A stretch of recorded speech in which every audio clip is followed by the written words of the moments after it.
Hello and welcome to the 10th episode of Fly With Your Shadow, the podcast all about music, mental health and illness, and the mess that the COVID pandemic has made of all of it.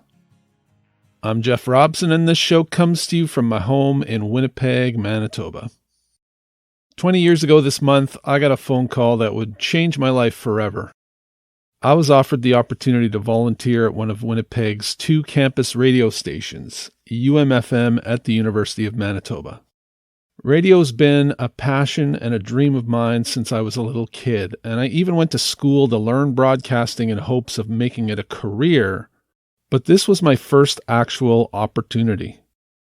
I can say without exaggeration or hesitation that opportunity changed the direction and meaning of my life forever. And it's helped me in so many ways, including in dealing with my own mental illnesses of depression and anxiety. It's also given me the opportunity to be introduced to and to share with others some absolutely incredible music that I might not have heard otherwise. Today's guest is someone I got to know through the show because of her powerful and memorable songs.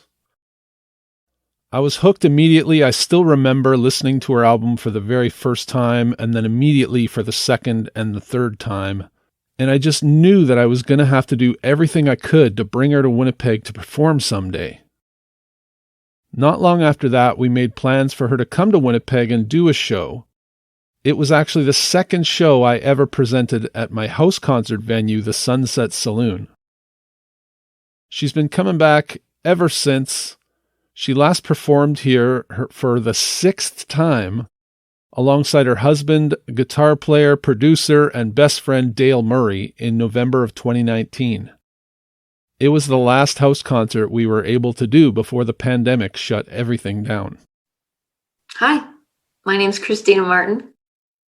I am a project manager, a singer-songwriter, I told Dale today, I'm a businesswoman. But I write songs and I try to, get them out to people. And I'm also a performer. So that's fun.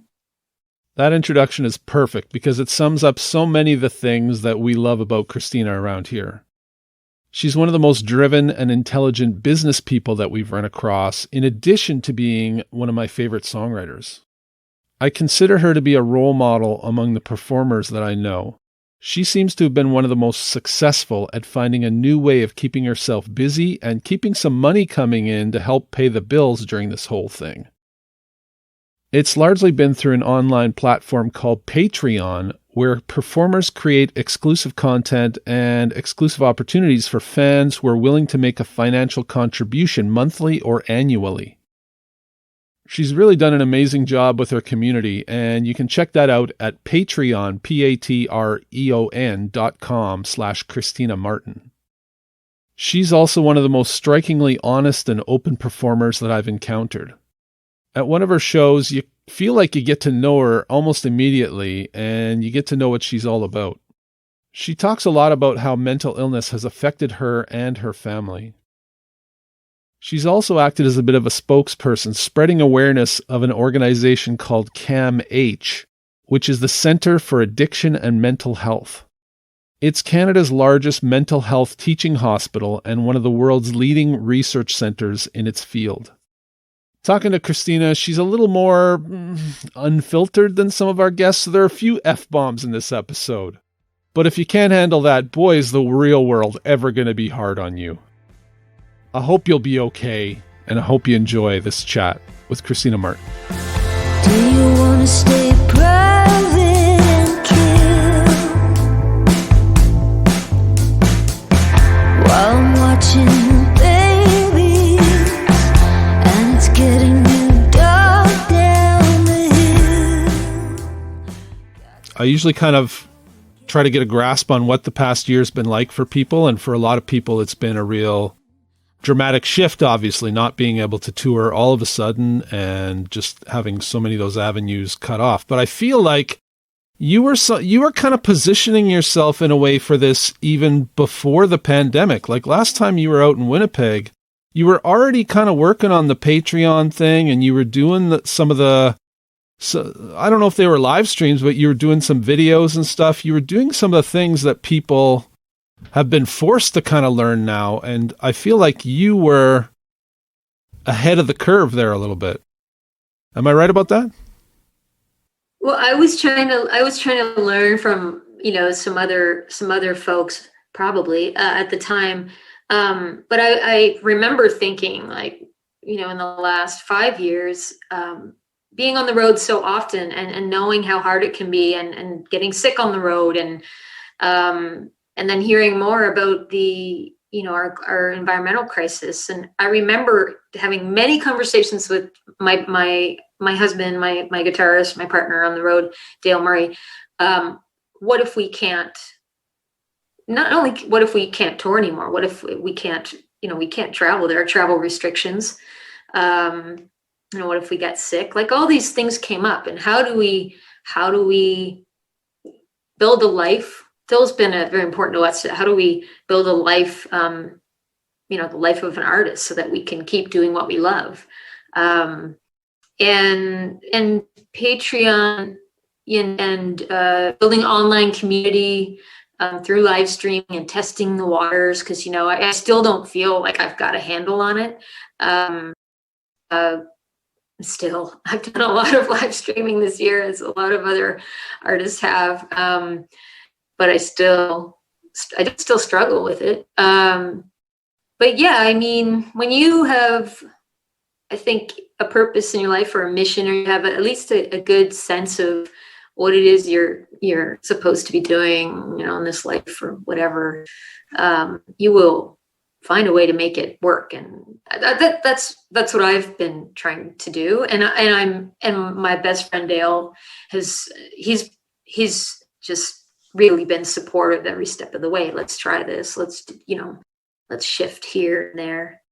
But I mean, I know I wasn't the first one doing it, but I definitely, I suppose I wanted to try, like the live streaming, and not even, initially, I actually was very opposed to performing online and very protective. And I still am of, like, my likeness and my voice and my songs, just be kind of filmed, for one, without my permission and posted randomly, because that's like, you kind of want to create and develop an aesthetic, and I think it's wise to kind of have some kind of control over that, if it's not quite control over what gets out there.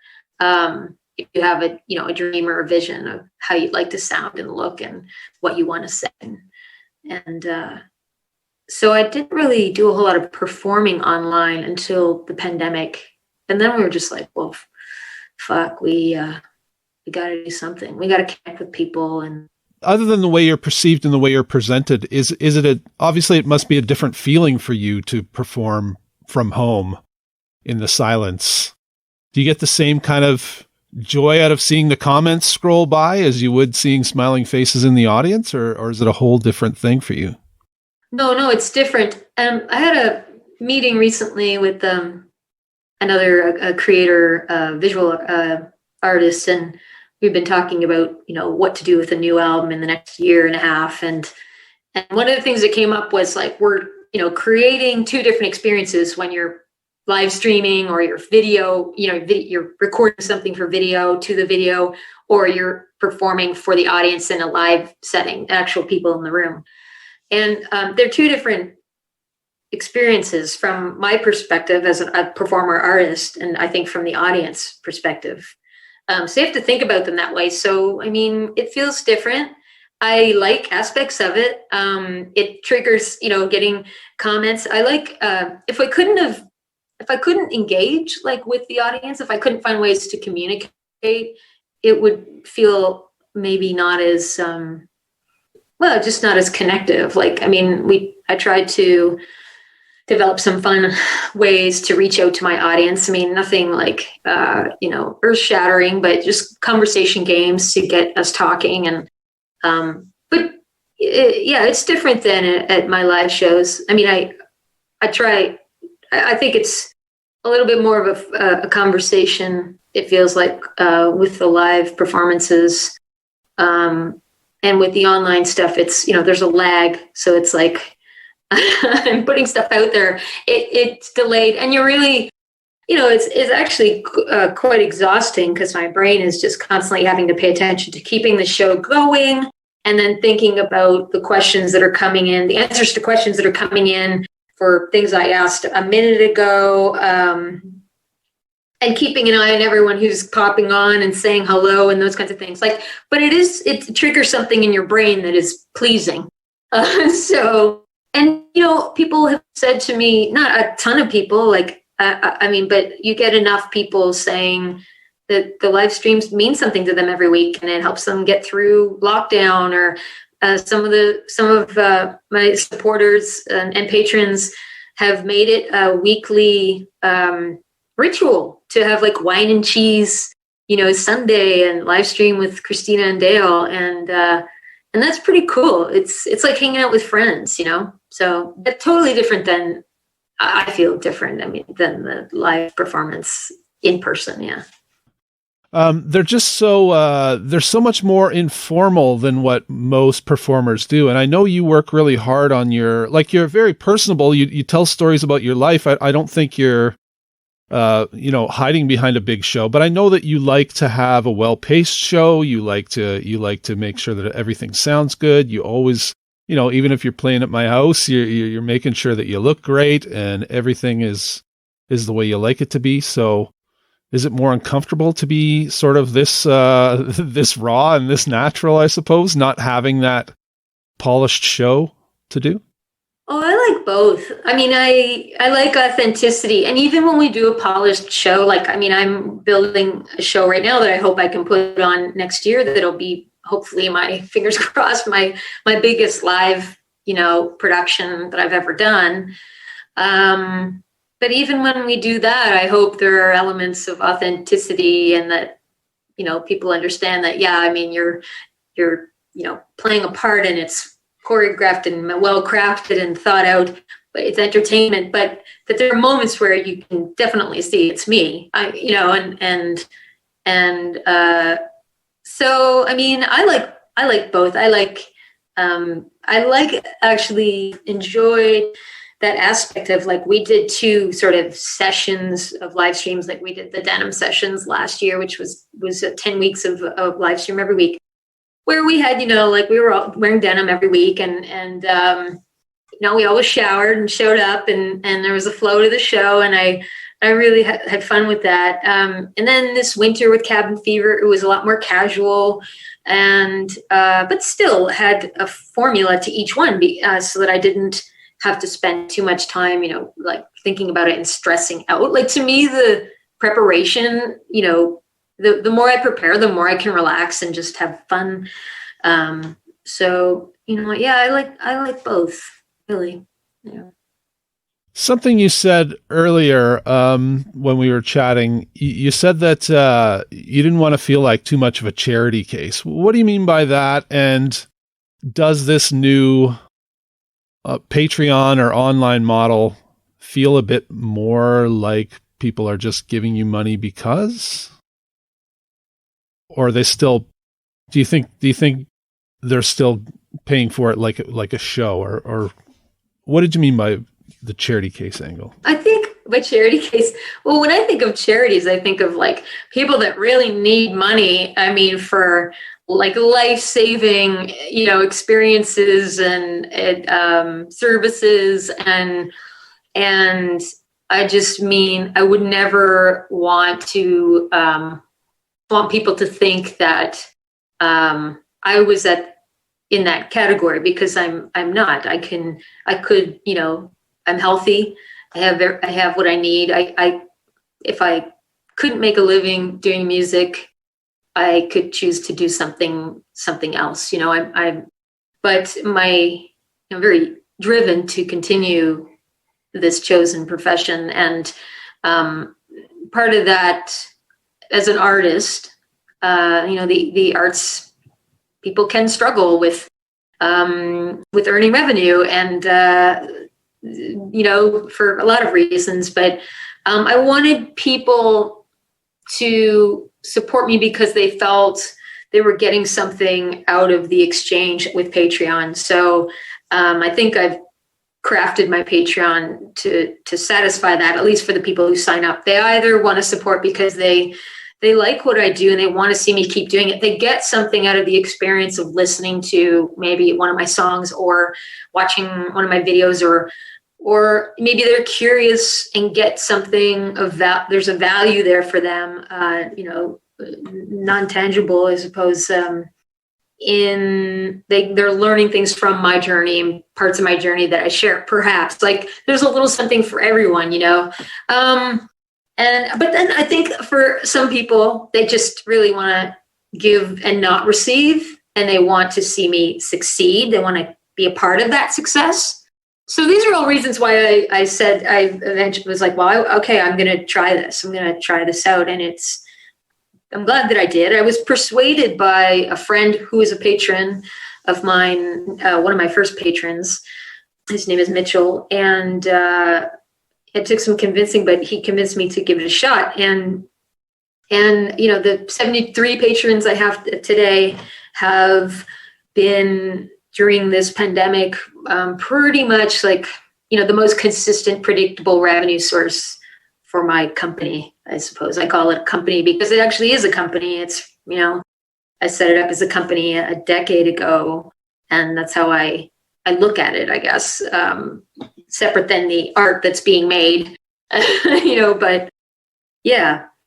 I kind of struggle with the Patreon thing for a couple of reasons. As someone who's not a creator, like I want to support everybody. I wish I could. I wish to God I could help you all, but as much as I'm not complaining, I'm doing okay. We didn't lose any work or any income or anything like that, and we do okay for ourselves. But it's hard to support everybody on the Patreon. So I'm torn sometimes. Like I really want to support you, but I also want to support some other people. And then I have to make these weird decisions like, oh, Joe Nolan only has 25 patrons and Christina has 73. Maybe I should help Joe. Like Joe probably has more. I love Joe, but you have to make these weird things with yourself. And then the other thing was, at one point, I stopped supporting someone, not on a personal level, just because he wasn't really doing the thing anymore. And I found some other people who I wanted to support. And then I felt like, is he going to feel like I don't love him anymore? And does Christina feel like I don't love her because I'm not on your list or whatever? So absolutely not. No. So yeah. Hey, those are all real feelings you got to deal with. But I tell my patrons that and I learned this from the artists that I support in the messages they send me through Patreon, that the seasons change. You might be able to support somebody for a month, a year. And I give people an out, and the opportunity to know that like anything that they've contributed, whether it be a month or two is helpful. And also, I mean, you're somebody who supports artists in a multitude of ways. I mean, it's nothing to feel bad about, like that you wouldn't, choose to support some of your closest friends on a site like Patreon, so we all have to make those, personal decisions. I have good friends who I've had conversations about Patreon, and then they've set it up, and I love these people, but I too struggle with that. Like, you're not alone. I want to support all of my friends. I only have a budget. If my Patreon grows, I actually want to, to invest a portion of that back into more artists. But right now, I can only afford like $8 worth of, supporting other artists a month. And so I think you kind of figure out what, if people want to, and if it's the right thing, like it can be a time limit. You can also, I think, not you, but no pressure. But I like how Patreon now offers the year membership. So when that year is up, I mean, I'm expecting not everybody who signed up for the year to resubscribe. Like, I'm predicting that, and I'm predicting when credit cards expire that people that's a time when people reassess their finances. Like, I do it too. And they might say, well, I'm going to shift my focus to somebody else who needs it and spread the love. Like, so, I mean, but you don't have to feel bad. I know what you mean though. Like, I want to support all my friends as well, but you support them how you can support them. That's all. Just being a friend isn't it? My other problem with the Patreon model is sometimes it feels like you're preaching to the choir all the time. You're always playing to your biggest fans. You're not necessarily creating stuff and bringing in new people necessarily that way. How do you kind of balance those things with wanting to appeal to people who can't support you or bring in new people with, giving the people who do support you something as well? Well, I mean, I always looked at it like this. It's there for when I do tour or, I'm doing a podcast or I can mention it. And there's always a new listener out there. And if they decide that they want to listen to my work and they like it and they want more and sometimes you think, how can I support this artist? Like, I'm a fan, I'm a new fan. And so in every tour date that we were doing, I would mention it at the show. If you want to support, like a lot of people still don't know about Patreon and that it's a membership-based platform that basically is to help creators get paid for what they do. And so I would just say that. And some people were like, thank you so much for letting me know. I now support you and other artists, and they go on there and they hunt, they do some research, they discover new artists. Like, you never know where someone might hear that you're on Patreon, check it out, and then want to sign up. So I guess I see it as like an option for some of my hardcore fans, let's say, or super fans. And then it's, I don't know, I just assume that if it's part of my messaging, but not, it's on my website, but like, it's not like super in your face, but it's there. And sort of more, it's a passive way of, I think of it as like passive income, I suppose, even though it's pretty active. But anyway, that everything else I do, I don't know, I just feel like it's sort of a funnel. Like, there's a funnel that kind of all leads to, oh, and she's got a Patreon if you are curious about the more in-depth journey, new and existing fans.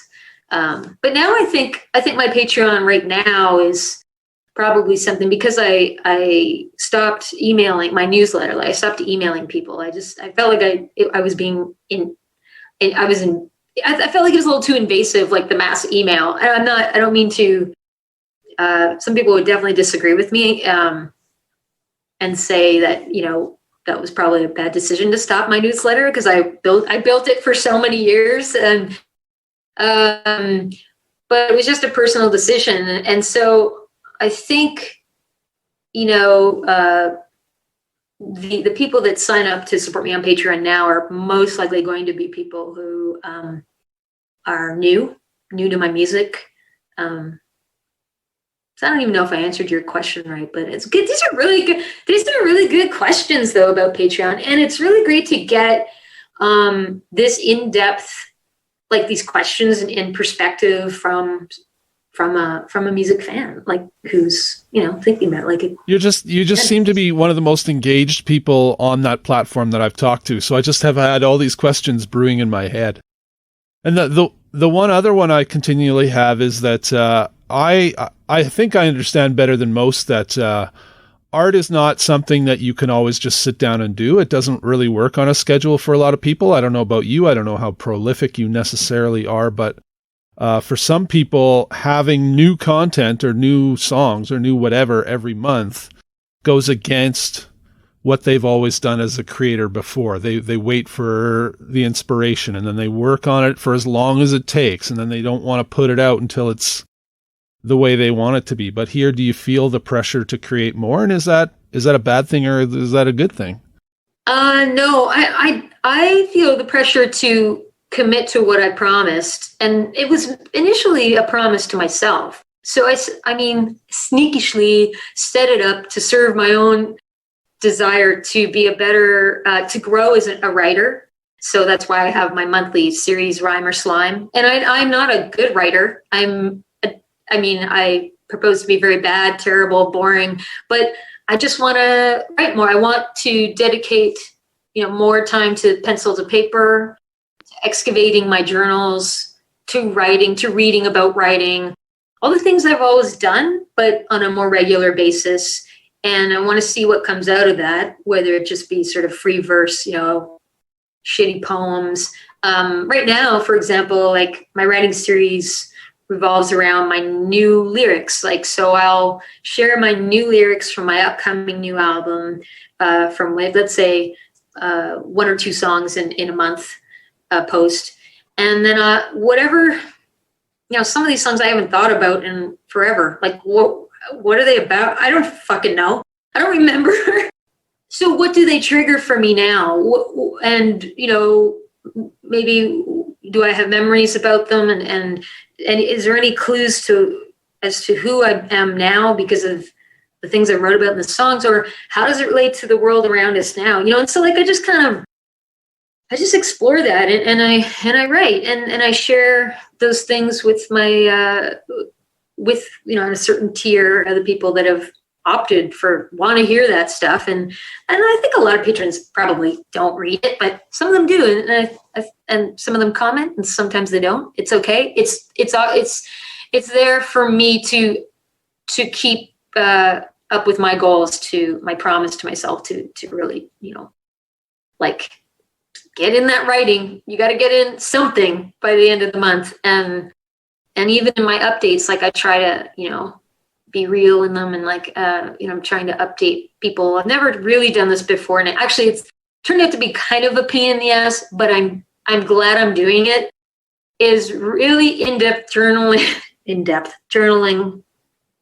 writing in my a journal for my recording process for this album Storm, which isn't always about music. I'm terrible about talking about my music, but it's really about everything else around it and my struggles and things we're celebrating along the way, and I'm sharing pictures and videos of some of it. So some fans are into that stuff. And it's, for me, it's a really important part of documenting your life when we live now. When, we were growing up, we all printed photo albums and would flip through them. And now a whole year can go by without really properly documenting your life. And so what I'm saying, Jeff, is that I set up Patreon. It's a very selfish pursuit to pay my bills, to keep writing and keep making content, as much as I can.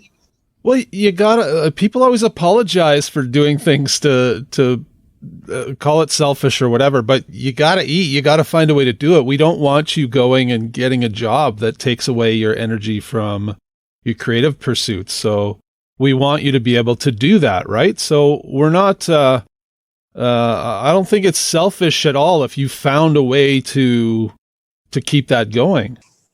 When my friends ask me about, setting up their Patreon accounts sometimes, and one of the things I tell them, though, and this is more to circle back to your question, is just make sure you don't set it up to stress that so that it'll cause more stress. Because that would, if I promised a song every month, every 3 months, that would freak me out. Even I need that to be, I don't know, really loose, and when I'm comfortable, it's too much pressure. It's too much pressure, and there's yeah. So yeah, but some people, I don't know how you do it. Promising a new song every. But if that's all you're doing, I suppose, and maybe some people do write songs every day. I don't. I might be writing, but it's not necessarily a song. I'm mostly doing my taxes and project managing. Anyway. The other big topic on this show, and perhaps the even more important one, I kind of started this show as a way of connecting with people and talking about mental health issues and mental illness and how that's touched our lives and stuff. It's certainly touched mine in a bunch of ways. And I know it's touched yours as well. And I know that you've done a lot of work for an organization called Camh. And I'm wondering if you can tell me a bit about that organization and why you got attached to that. Right. The Center for Addiction and Mental Health Foundation.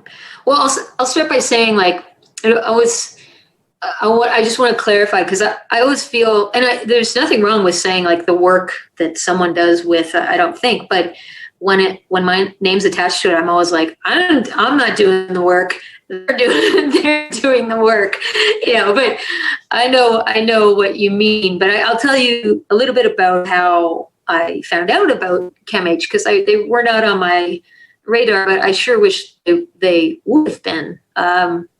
Prior to 2016, I was doing a tour with my dear friend, who you know, Matt Epp from Winnipeg, and he had connected me with an organization called 145 Live Solutions, and my friend Michael Bowman over there. Part of his work involves pairing musicians with charities and corporations, and to, I suppose, serve each other's missions and help each other out. And I was interested in Camh because of the mental health component. And at my shows, I was always talking on the topic of mental health and the importance of looking after ourselves and raising awareness about the effect that stigma has on people reaching out to help and asking for help. And I mean, that stems from, having mental illness in my family, and my brother Stefan, losing him to an opioid overdose in 2013. And so, when you lose somebody that you love, and the potential of his life, what it could have been like, you think about, wow, like if we had had a better understanding, if at a young age, maybe, his life could have been different. And here's a brilliant person who so much smarter than I ever was. And I really looked up to him, and I felt very, very helpless. What can you do when he was alive, but also after his death? Like, what do we make of this? This, this is really fucked up. And so the timing for me in learning about Camh through Matt Epp and 145 Solutions, and their offer to pair up for our tour at that time was meant something to do. It was something I could grasp onto. And Matt and I were both dedicated to sharing each of our personal messages about our experiences with mental health and losing my brother, and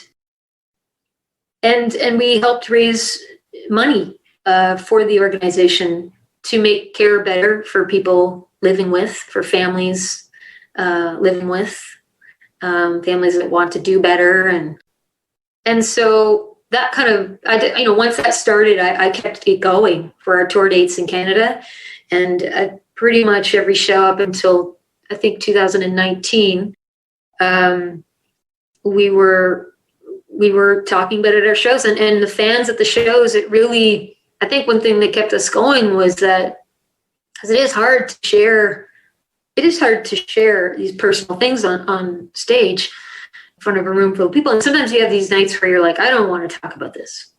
That's the past. Like, and I really just want to have a good time tonight. I don't want to, just don't feel up to it. And, but you do it. Because people come up after and they say, Camh had an experience with them and it saved my life, or a family member got help in Toronto, and their web reaches far and wide to communities across Canada.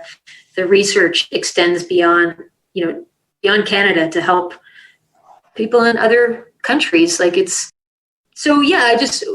It was great to see that people were aware of them. If they weren't, that they would then go and find out more. It was a way we could say at the shows, here's a place that if you are looking for help, you can go to them, even if you don't want to, pay a monthly amount to support them, which Dale and I both chose to. And I guess in a way, it's also a way of, like, if you are feeling kind of helpless, like, how can I make a difference? That's one way you can make a difference, obviously, is by giving some money. to people who are doing the work. So that was a long answer, but that's like a little bit about the history of how I got involved with CAMH. But I mean, it might not have been on my radar had I not had my own bouts with mental health in mental illness and my losing my brother. I might not have felt so compelled. I don't know. It's obviously I can't say, but it's yeah. Yeah, it's so hard.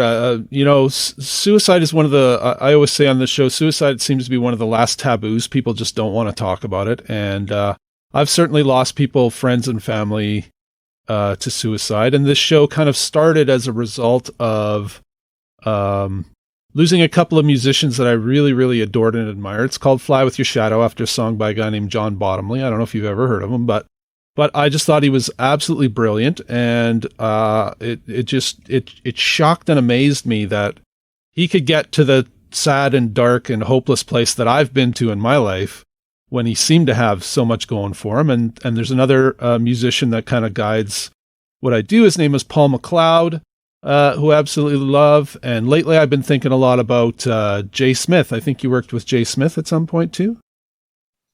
Yeah, Jay was a friend and guitar player, yeah.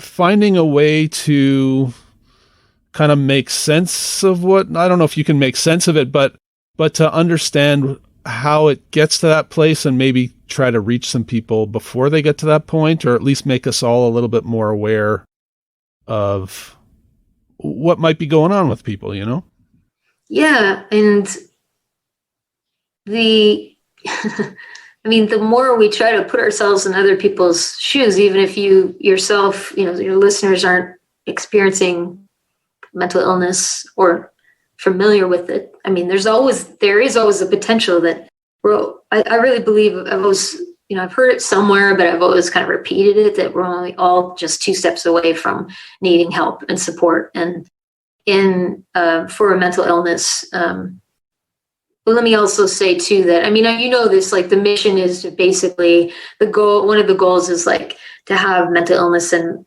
physical illness seen as like one, and like it's all one thing.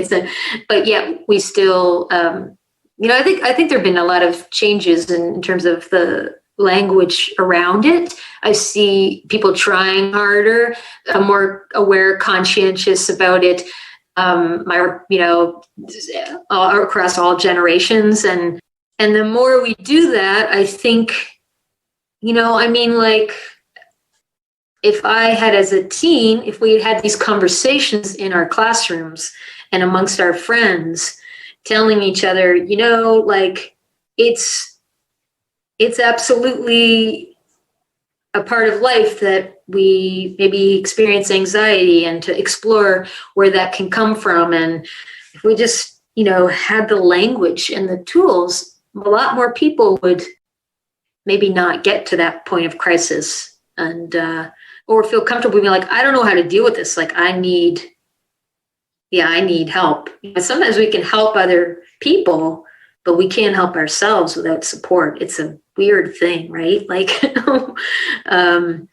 I did my bachelor's of arts and honors in psychology, and thought I knew everything. And, I'd never been to a counseling session, and I have been since to many, but didn't really understand my own, years of depression and anxiety, and didn't really, so it's such to have the language and understanding about these things that you're experiencing that are it just feels so like insurmountable and tough, to have the lingo, and to know other people are going through it, and to know there's like get another side that you could get to, and to see more people coming out and saying, I've been there and now I'm in a good place. There's a light. Or, hey, I'm living with this thing. I'm living with it. It's hard, but I'm doing it. And there are good days and there are bad days. Like, we need more stories. Like there's so much power behind everybody's individual story. that, and I mean, I can't speak for our friend Jay, obviously. I'm not going to try. But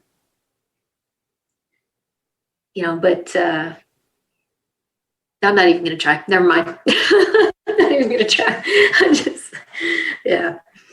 It's a hard thing though. The other thing that I always think about is like when you have a mental illness and especially when you're near the end of the rope and you're ready to give up, it's very isolating. And I know for me, when I went through the worst of times, like in the 90s and stuff like that, it just feels like you're the only one and nobody can understand and nobody can help you. And there's no hope. So I feel like the more we kind of share our experiences, it kind of helps people if they start to feel that way, know that you're not going crazy. It's not something to be necessarily worried about. There is help available.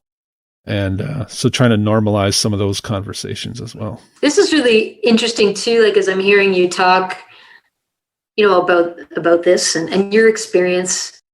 I mean, it reminds me of how, songwriting for me, like if everyone had a thing that they could throw themselves into, the meaning, like, you have these different avenues, but your show, this podcast, I mean, would you say, I'm going to just ask you a question. Would you say that it helps save your life? Like it's saving your life? Oh, absolutely. No question. No doubt about it. No question. Absolutely. Yeah. It's weird. Like finding something that you feel good at or that you feel like you can do fairly well. And maybe some people kind of react to that. It just changes everything, I think. So, I mean, for me, it was just, I've been hosting Tell the Band to Go Home on UMFM for almost 20 years now. I think I'm pretty good at that. It's, I'm not the best. I don't think it's a real game changer, but I feel like it's a good show. And I feel like when I talk to people like you, I hope I'm asking intelligent questions and I hope it's a little more interesting than the standard. And so that kind of builds up some confidence and makes you realize that you have some value, I guess, and provides some hope and some like something you're working towards and something that you feel like you can contribute. And this is a thing, your thing, my thing, my thing could be songwriting. It could be one of the projects I'm working on, but everybody needs a sense of purpose. And I think for people that have maybe been robbed of that because of mental illness, my brother is an example of that. He was a brilliant artist and intellect and well-read and he couldn't do it. He couldn't do it because of his mental illness. And he didn't have that, for me, having the experience of watching him struggle so hard with that. And maybe very cautious in my own life, and I just saw that this could happen to any of us, like, and we had very different circumstances still to, our lives that, I don't want to propose that his experiences were that we had the same, even upbringing, because we didn't. And he had traumas that I didn't, and I had traumas that he didn't and couldn't relate to. But the difference between us is that I had this thing that I found in art and music and that coupled with, really being cautious about my substance use and fighting so hard to stay healthy, and just I spent so much time, and I still do, how do I maintain this? Because it's this my mission to lead a healthy life as long as I can and to have healthy relationships and I really it makes me sad that my brother was robbed of that, and I'm glad to hear, when friends like you have these gifts and they're able to practice them. And I know that like it's kind of saving your life in a way, like we talked about, it's keeping you going, gives you something to look forward to. Bad days, you think ahead to it. Even there are days, I bet, where you don't feel like maybe talking to people, but then you go through it. And when you come out, you feel differently. Something's happened in your brain. A lot of that has to do with, I think, the healing power of stories, the exchanges you have. We are people that we need each other. Like isolation does can breed mental health issues. And, it's so funny. It's so funny that it's interesting, not funny, but that when our mental health is at risk, and we tend to think that, I can't be around people. We move inside when we more than ever need others, need to get out. And I always thought that was so fucked up, but that's part of it. That's part of it. Yeah. I mean, and then a couple things that you talked about there, I kind of struggle about, especially because I work with kids and a lot of kids who have had really rough lives. And it's like, I kind of struggle with, how do I help them find that thing that's going to make them feel good?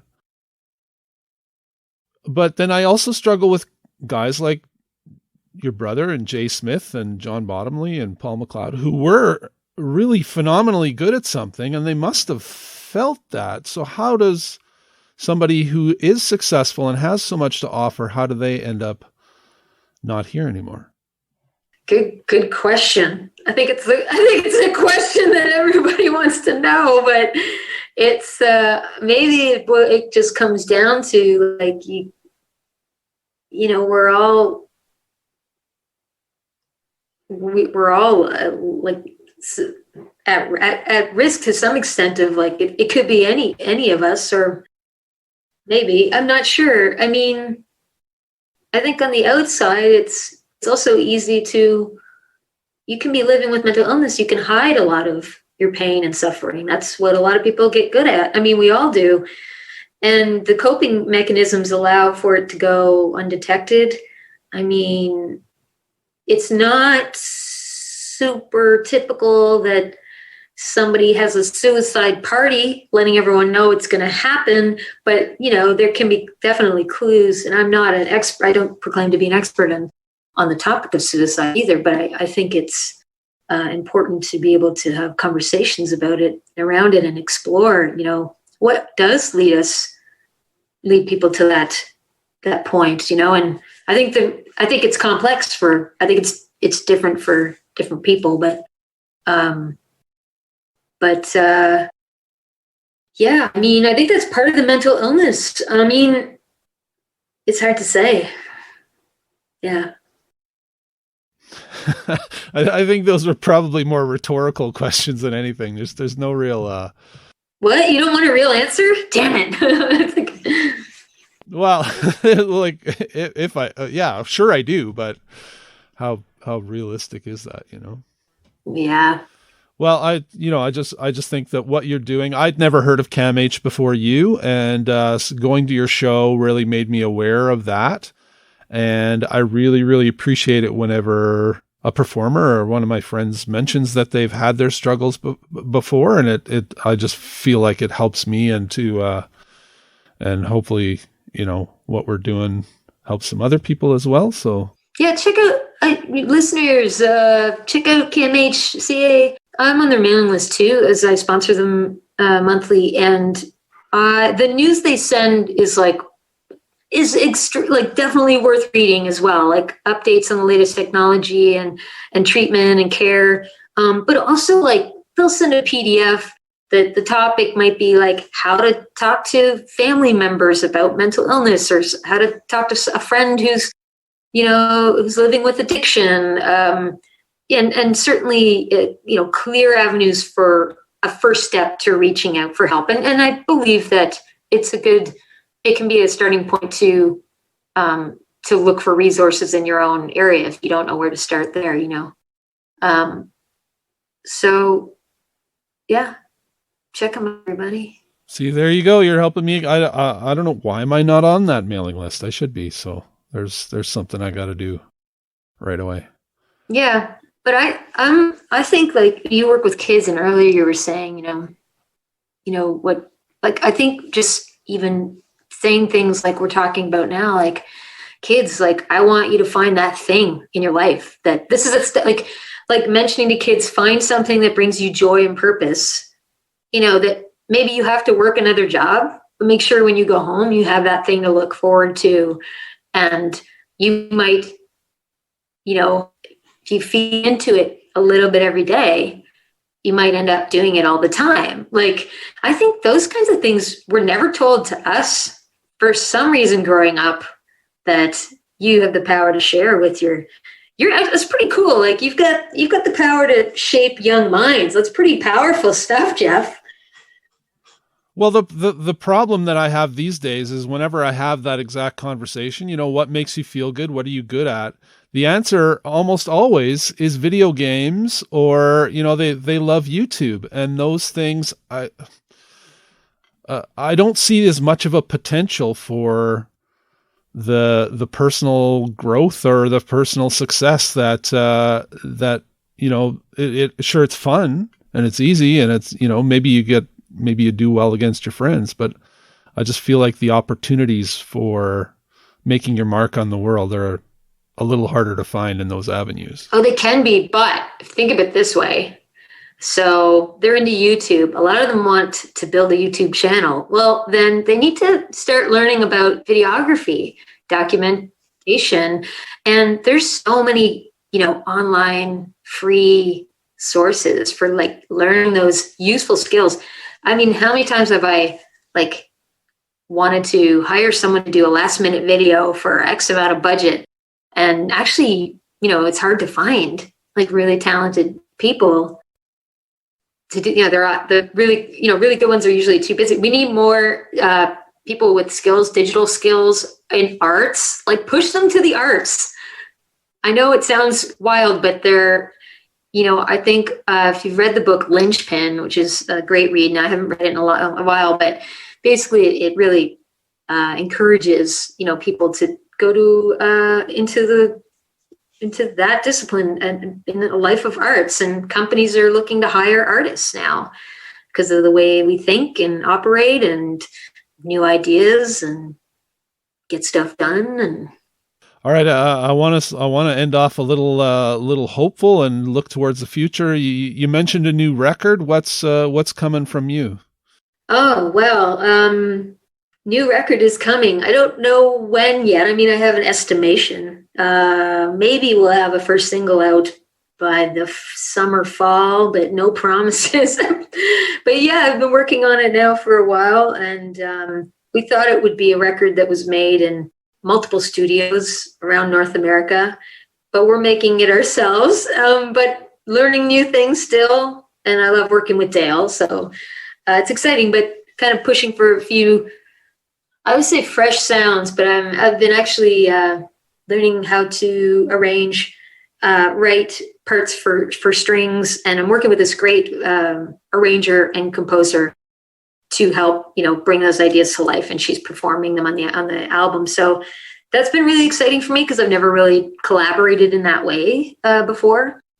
Yeah, I mean, just so reaching for the music, but also the live production and developing more online content, because that's certainly seems to be the way that people are going to be watching, consuming music more in down the line. Well, now Jeff is online. So I want to make sure that we can create some really professional and fun content for the future. All right, let's imagine this thing is all over tomorrow. There's no more COVID, no more concerns. Do you go back to what you were doing before, or do we learn anything from this and change your way of getting your work out there and doing your job?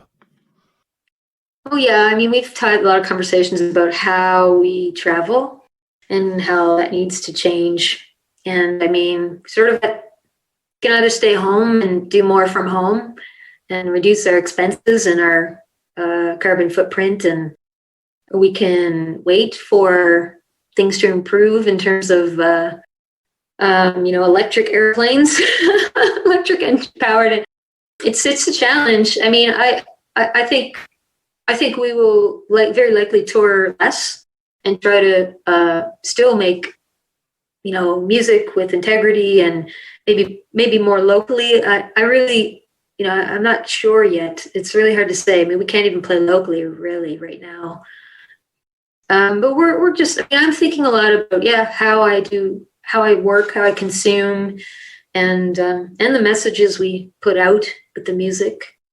Certainly I'd like it to be hopeful, but I think we need to, keep our eyes open and not necessarily use music as a way to distract, but to maybe enhance some of the messages. And I think hope is important. But I also think being real and authentic, and finding music should be a place to feel all the feels, whatever complicated things they feel. But I also want to find some hope in when I listen to music. So kind of finding a balance for those two things. But it'll be different. It's that balance is hard. I mean, my favorite is always the sad, dark, miserable songs. Those are the ones that I love the most. But for a lot of people, music is just entertainment, and they don't necessarily want to be hit over the head. They don't necessarily want to feel something all the time. So do you struggle with that balance, like trying to make something that's entertaining but still represents how you feel? I don't know if I struggle with it. I think I just try to be authentic in that I might shift the direction a song takes in the studio because it doesn't feel like I'm doing what the song asks for. Like I did that with a song, probably it's going to be the first single. It was a very poppy demo. People liked it on my team and my friends. And I just was like, let's take it down half a step and make it more organic feeling. And it really needs to make people want to sob. If, I'm not force people. Obviously you can't force people to feel anything, but I just wanted it to reflect how I was feeling and the sentiment of the song. So, I mean, I don't usually think of the audience and like, let's make something necessarily for that person, or I don't really care about that. And that's not up to me to decide anyway. But, I mean, the first test is like, how does it make me feel? And how can I envision myself performing this and delivering an authentic performance, on a big stage? I don't worry about the intimate shows because that always seems to work itself out, with the songs. And, Tonight there's a full moon throwing light on our lives. Need love, we can end this war tonight.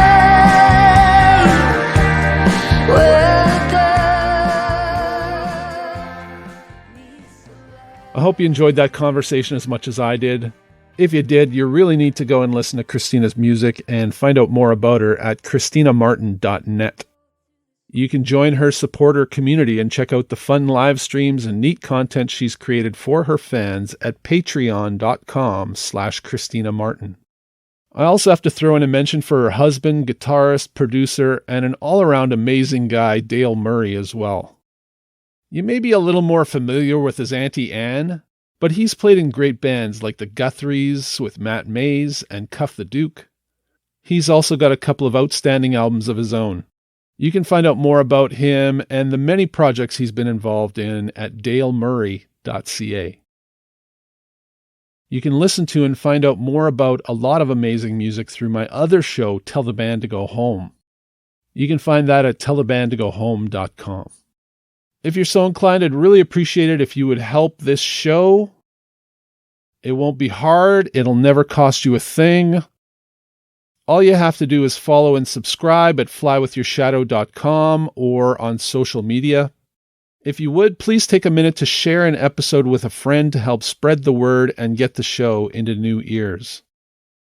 Hooking in new listeners is the hardest part of doing this show, so I could really use your help with that. You can get in touch with me. I love to hear from you. Any feedback you might have, flywithyourshadow@gmail.com. Or you can leave a comment or get in touch with me right at flywithyourshadow.com or on Facebook, Instagram, and Twitter. Thanks for listening. I really hope you enjoyed the show, and will join me next time on Fly With Your Shadow. This time